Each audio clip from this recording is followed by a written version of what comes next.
কেউ হয়তো তার ভাগ্নের সাথে, কেউ হয়তো বা তার প্রতিবেশীর সাথে এই ধরনের অবৈধ সম্পর্কে জড়িয়ে পড়ছে, কিন্তু এই অবৈধ সম্পর্কে জড়িয়ে পড়ার একমাত্র কারণ হচ্ছে নীতি নৈতিকতা মূল্যবোধের অবক্ষয়, ধর্মীয় অনুশাসন না মেনে চলা।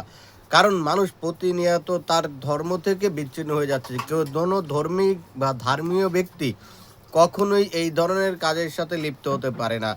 প্রতিনিয়ত যদি এই ধরনের ঘটনা আপনার সামনে আসতে থাকে, তাহলে হয়তো বা শয়তানের ধোঁকায় পড়ে আপনিও এই কাজে লিপ্ত হতে পারেন।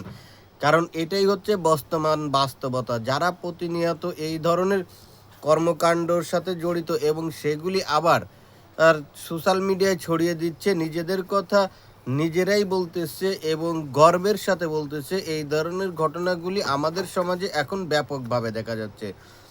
তাই এখনই আপনি যদি সাবধান না হন, সচেতন না হন, তাহলে কিন্তু আপনার পরিবারের সাথেও এই ধরনের ঘটনা, এই অনাকাঙ্ক্ষিত সম্পর্কে জড়িয়ে যেতে পারে যে কেউ। তাই চোখ কান খোলা রাখুন, সচেতন থাকুন। না হলে কিন্তু আপনার পরিবারের মধ্যে যদি এই ধরনের সম্পর্ক জড়িয়ে পড়ে, তাহলে কিন্তু এর পরিণতি ভয়াবহ রূপ নিতে পারে।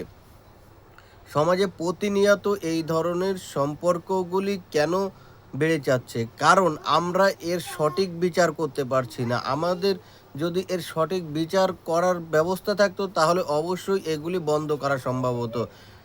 দ্বিতীয়ত হচ্ছে, আমাদের ধর্মীয় অনুশাসন বা ধর্মীয় নীতিমালা অনুযায়ী আমাদের দেশ পরিচালিত হয় না। যদি ইসলামী আইন অনুযায়ী এটা পরিচালিত হতো এবং এই ধরনের অবৈধ বা বিবাহ বহির্ভূত সম্পর্কের যে শাস্তি ইসলামে দেওয়া আছে, সেটা যদি সঠিকভাবে প্রতিপালন করা হতো, তাহলে অবশ্যই এই ধরনের মানুষগুলো এই ধরনের কাজ থেকে বিরত থাকতো এবং তারা বুঝতে পারতো যে এই ধরনের কাজ করলে তাদেরকে কঠিন শাস্তি ভোগ করতে হবে। তখন তারা এই ধরনের কাজ থেকে বিরত থাকতো। তা প্রিয় দর্শক, আপনার কাছে কি মনে হয়?